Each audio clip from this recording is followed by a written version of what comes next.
पाटील दैनिक युवा आधारचा पनवेल प्रतिनिधी प्रमुख आज मोठ्या कांदा धाकट्या गावातून तरुण पिढी आज शिर्डीला प्रस्थान होत आहे।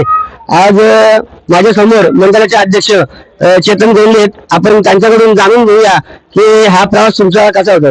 नमस्कार। आज तुम्ही शिर्डी निघालात, तुम्ही तुमच्या मंडळाला किती वर्ष झाली? आज आमच्या मंडळाला तर 5 वर्ष पूर्ण झाले। आज 5 वर्ष पूर्ण झाली। आज तुमचा जो प्रवास चालू आहे तो प्रवास तुमचा कसा असतो? साईबाबांच्या आशीर्वादाने आमचा प्रवास एकदम सुखाचा होतो। ओके। आज त्यांचा प्रवास सुखाचा असतो ते म्हणतात, खरोखर साईबाबांच्या कृपेने त्यांचा प्रवास सुखाचा होतो।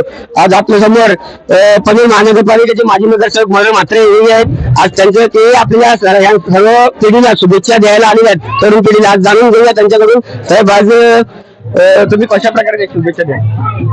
सर्वप्रथम मी मोठा खांदा आणि धाकटा खांदा गावातील तमाम रहिवाशांना मी अभिनंदन करतो आणि आभार मानतो की असा जनजागृतीचा कार्यक्रम त्यांनी राबवलेला आहे।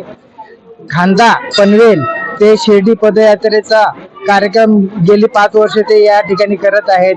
मी संपूर्ण कार्यक्रमकर्त्या आयोजकांचे मी मनपूर्वक अभिनंदन करतो आणि शुभेच्छा देतो की असे चांगले जनजागृतीचे कार्यक्रम त्यांनी राबवावेत। धन्यवाद। तसेच आपल्या पनवेल महानगरपालिकेचे माजी नगरसेवक आहे हेमलता म्हात्रे येत आहेत, त्यांच्याकडून आपण जाणून घेऊया की त्यांना आता जी तरुण पिढी निघालेली आहे त्यांना कशा प्रकारची शुभेच्छा द्या? खरंच चांगलाच उपक्रम आहे हा। मोठा कांदा आणि छोटा कांदा गाव हा दोन्ही गाव एकच आहे।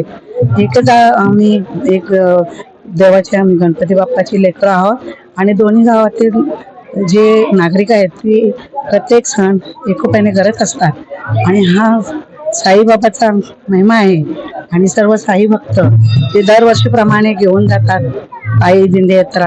चांगलं आहे आणि खरोखर दोन्ही गावातील लोकांना इतका आनंद होतो की काहीतरी कार्यक्रम या दोन्ही गावात होत आहे। सर्व साई भक्तांना मी माझ्याकडून आणि माझ्या दोन्ही गावाकडून शुभेच्छा देतो। धन्यवाद मॅडम।